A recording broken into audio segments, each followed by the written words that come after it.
Hello friends, welcome back. आज के इस एनालिसिस वीडियो में हम लोग बात करने वाले हैं ग्रेप्स कॉटन शेयर के ऊपर। इन डिटेल में हम लोग बात करेंगे, तो आप लोग जो है वीडियो को आराम से लास्ट तक देखिएगा। और इन केस अगर आप चाहते हैं कि इस स्टॉक के ऊपर एनालिसिस वीडियो आए तो उस स्टॉक का नाम कमेंट सेक्शन में पोस्ट कर सकते हैं। आने वाले वीडियोस में हम लोग उन सभी स्टॉक्स को कवर करने की कोशिश करें। और अगर अभी तक आप लोगों ने टेलीग्राम और ट्विटर हैंडल को ज्वाइन नहीं किया है तो डिस्क्रिप्शन बॉक्स में लिंक है, आप ज्वाइन कर सकते हैं। दोनों ही जगह लगातार इंपॉर्टेंट अपडेट्स हम लोग पोस्ट करते रहते हैं। जिस किसी भी चार्ट में कोई मूवमेंट हो सकता है, जहाँ पे भी कोई अच्छा पैटर्न बन रहा है, किसी स्टॉक में कोई अच्छा मोमेंटम आ सकता है, उन सभी चार्ट्स को हम लोग शेयर करते रहते हैं। तो डिस्क्रिप्शन बॉक्स में लिंक है, आप जाके ज्वाइन कर सकते हैं। चलिए बात करते हैं अब हम लोग क्रीप्स कॉटन शेयर के ऊपर। क्रीप्स कॉटन शेयर की अगर हम लोग बात करेंगे तो यहाँ पे जो है आपको इस स्टॉक में हम लोगों को लास्ट ट्रेडिंग सेशन में 20% का अपर सर्किट देखने को मिला। स्टॉक में लगातार हम लोगों को एक अच्छा तेजी देखने को मिला और स्टॉक जो है 280 के लेवल के ऊपर आपको क्लोज हुआ है। एक अच्छा तेजी इंट्राडे में देखने को मिला। जैसे ही ओपनिंग हुआ, ओपनिंग के टाइम पे थोड़ा सा होवर किया और उसके बाद जो है एक शानदार तेजी इस स्टॉक में देखने को। अब इस तेजी के पीछे का वजह क्या है, इसके ऊपर हम लोग बात करते हैं। ये न्यूज न्यूज के बेसिस पे ये तेजी हुआ है। तो पहले हम लोग टेक्निकली देखेंगे सारा कुछ और उसके बाद हम लोग फंडामेंटली भी देखेंगे। लास्ट 5 ट्रेडिंग सेशन की अगर बात करेंगे तो स्टॉक 16% की तेजी के साथ क्लोज हुआ है। और लास्ट 1 मंथ की अगर हम लोग बात करेंगे, स्टॉक 51% का रिटर्न लास्ट 1 मंथ में दे चुका है। यानी कि एक बहुत ही शानदार तेजी इस स्टॉक में देखने को मिल चुका है। तो जितने भी शॉर्ट टर्म स्विंग ट्रेडिंग के लिए इस स्टॉक को लेना चाहते हैं वो लोग थोड़ा सा वेट करेंगे, क्योंकि ऑलरेडी अगर आप देखेंगे तो बहुत ही अच्छा तेजी हो चुका है। तो किसी भी टाइम पे जो है इस स्टॉक में एक रिट्रेसमेंट आ सकता है, जो कि आगे हम लोग देखेंगे। ये रिट्रेसमेंट पेंडिंग है। अब चलिए बात करते हैं उस न्यूज के ऊपर, यहाँ पे तेजी आया क्यों है लास्ट 1 मंथ में। तो यहाँ पे तेजी आया है दो चीजों की वजह से। पहला है ग्रीव्स इलेक्ट्रिक मोबिलिटी का आईपीओ आने वाला है। ये ग्रीव्स इलेक्ट्रिक मोबिलिटी जो है ये आपको ग्रीव्स कॉटन का सब्सिडरी है। और ग्रीव्स कॉटन का यहाँ पे तकरीबन 63% का होल्डिंग है। 1000 करोड़ का ये आईपीओ आने वाला है। ये एक न्यूज है। और उससे पहले विजय केडिया जी, जो कि आपको वेल नोन इन्वेस्टर हैं, काफी रिटेलर्स जो है इनके पोर्टफोलियो को ट्रैक करते हैं, उन्होंने यहाँ पे 0.52% का स्टेक जो है ग्रिप्स कॉटन में लिया है। ये कब लिया गया है, तो ये आपको लिया गया है 9 दिसंबर को। 9 दिसंबर को उन्होंने जो है आपको 0.52% का, यानी कि 12 लाख शेयर्स जो है उन्होंने परचेज किए हैं। 25 करोड़ का ये पूरा ब्लॉक डील था। 208 रुपीज 90 पैसे के लेवल पे ये आपको ब्लॉक डील हुआ था। तो इस वजह से यहाँ पे एक एक न्यूज है। दूसरा न्यूज जो 1000 करोड़ का आपको आईपीओ आने वाला है, जिसमें कि 18.93 करोड़ इक्विटी शेयर्स जो है वो आपको ग्रिप्स कॉटन लिमिटेड और Abdul Latif Jameel green mobility solution, ये दोनों मिलके जो है यहाँ पे इतने शेयर्स को आपको बेचने वाले हैं। ऑफर फोर सेल के लिए जाने वाला है और इसके लिए डीआरएचपी जो है वो आपको फाइल कर दिया गया है। अगर यहाँ पे हम लोग इंडिविजुअली देखेंगे तो 5.1 करोड़ शेयर्स जो है वो आपको ग्रिप्स कॉटन के द्वारा सेल किया जाएगा। 13.83 करोड़ जो है वो आपको जेमिल ग्रीन मोबिलिटी सॉल्यूशन पीएमसीसी के द्वारा सेल किया जाएगा। और ये कंप्लीट जो है open for sale, offer for sale के लिए है। और इसी वजह से इस आईपीओ के न्यूज की वजह से इस स्टॉक में एक इतना जबरदस्त तेजी देखने को मिला।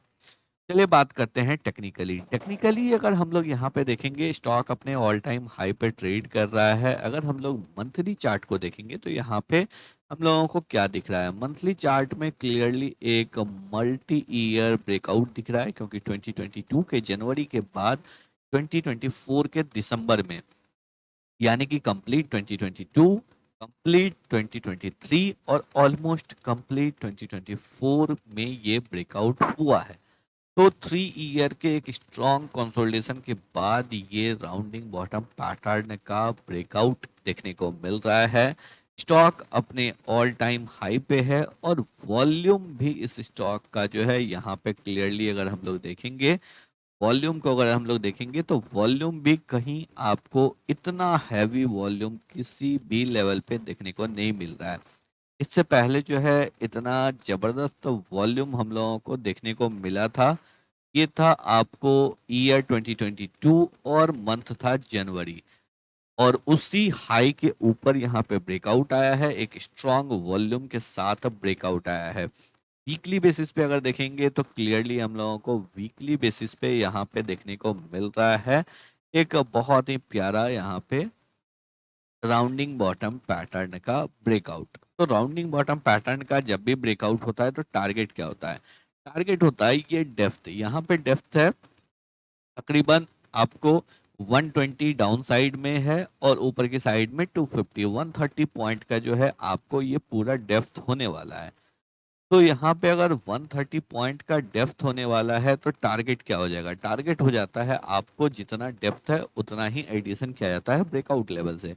ब्रेकआउट लेवल 250 और 130 को अगर आप ऐड करेंगे तो स्टॉक जो है यहाँ पे 380 की तरफ, यानी कि राउंड फिगर में अगर बात करें स्टॉक 400 की तरफ जो है जाने के लिए बिल्कुल तैयार है।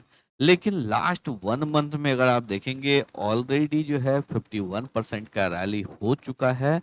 इस वजह से जो है यहाँ पे थोड़ा सा आपको वेट करना चाहिए। क्यों वेट करना चाहिए, क्योंकि यहाँ पे इस 51% के रैली का यहाँ पे कोई भी रिट्रेसमेंट आया नहीं है।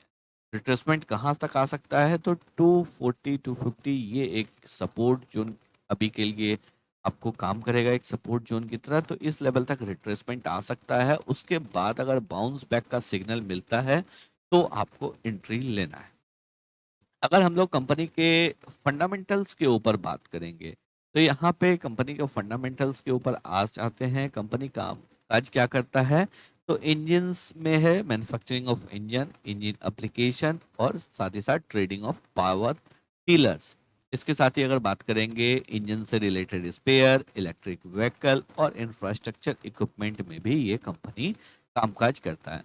यहाँ पे आपको पी नहीं दिख रहा है। पी नहीं दिखने का वजह है जो कंपनी ने फाइनेंशियल ईयर 24 में लॉस पोस्ट किया था, और साथ ही साथ अगर हम लोग यहाँ पे लास्ट क्वार्टर की बात करेंगे तो लास्ट क्वार्टर में भी कंपनी ने यहाँ पे आपको लॉस पोस्ट किया। इसी वजह से जो है यहाँ पे आपको स्टॉक का पीई देखने को नहीं मिल रहा है।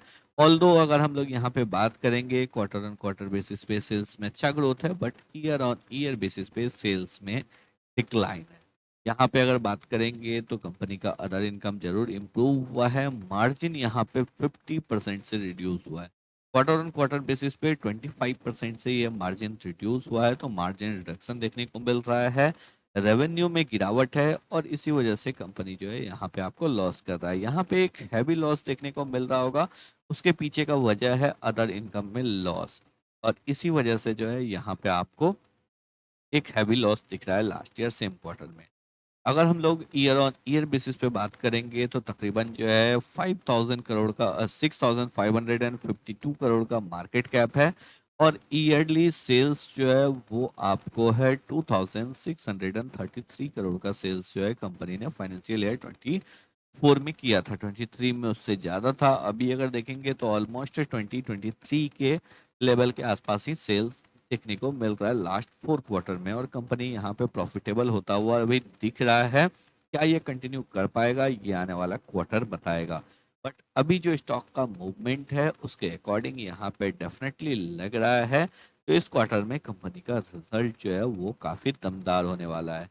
एक जो इस कंपनी के लिए फेवर कर रहा है वो है कंपनी ऑलमोस्ट जो है डेट फ्री है। 84 करोड़ का जो है यहाँ पे कंपनी के ऊपर रिजर्व डेट है। 1312 करोड़ का यहाँ पे कंपनी के पास रिजर्व्स है। तो कंपनी के पास रिजर्व्स बहुत अच्छा है। और यहाँ पे अगर हम लोग बात करेंगे शेयर होल्डिंग पैटर्न में, तो प्रोमोटर के पास 55.88% का होल्डिंग है, 1.04% का होल्डिंग एफआईआई के पास है, 3.81% डीआई के पास है। डीआई ने यहाँ पे स्टेक को मार्जिनली इंक्रीज किया है, एफआईआई ने यहाँ पे अपने स्टेक को मार्जिनली रिड्यूस किया है। प्रोमोटर का स्टेक कांस्टेंट बना हुआ है। रेस्ट आपको यहाँ पे पब्लिक का स्टेक इंक्रीज होता हुआ दिख रहा है। अगर हम लोग पब्लिक में और डिटेल में जाएंगे तो अभी नहीं दिख रहा है, क्योंकि विजय केडिया जी का भी जो स्टेक है वो आपको 1% के नीचे ही है, 1% के ऊपर ही रहता है, तभी जाके आपको दिखता है। तो ये जो अभी 20% का मूवमेंट देखने को मिला है, ये कंप्लीटली आपको इस आईपीओ की न्यूज की वजह से है। कंपनी का फंडामेंटल जरूर इम्प्रूव हो रहा है, बट यहाँ पे मार्जिन में जब तक इम्प्रूवमेंट नहीं दिखेगा, यहाँ पे आपको स्टॉक में जो है री रेटिंग देखने को नहीं मिलेगा। क्योंकि आर ओ सी की भी अगर बात करेंगे तो बहुत कम है, आर ओ ई भी बहुत कम है, आर ओ आई सी भी ये भी बिलो स्टैंडर्ड है। एसेट टर्नओवर रेशियो ये एवरेज है 1.02 का।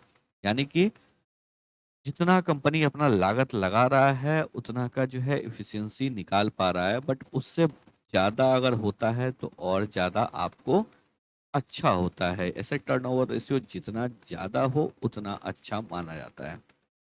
तो अभी के लिए अगर बात करेंगे, टेक्निकली ओके है, फंडामेंटली अभी स्टॉक में और भी इम्प्रूवमेंट होने की जरूरत है। आई होप आप लोगों को सभी पॉइंट जो है बिल्कुल क्लियर हो गए होंगे। अगर आप लोगों को वीडियो पसंद आया हो, एनालिसिस अच्छा लगा हो, वीडियो को लाइक करके चैनल को सब्सक्राइब जरूर करें।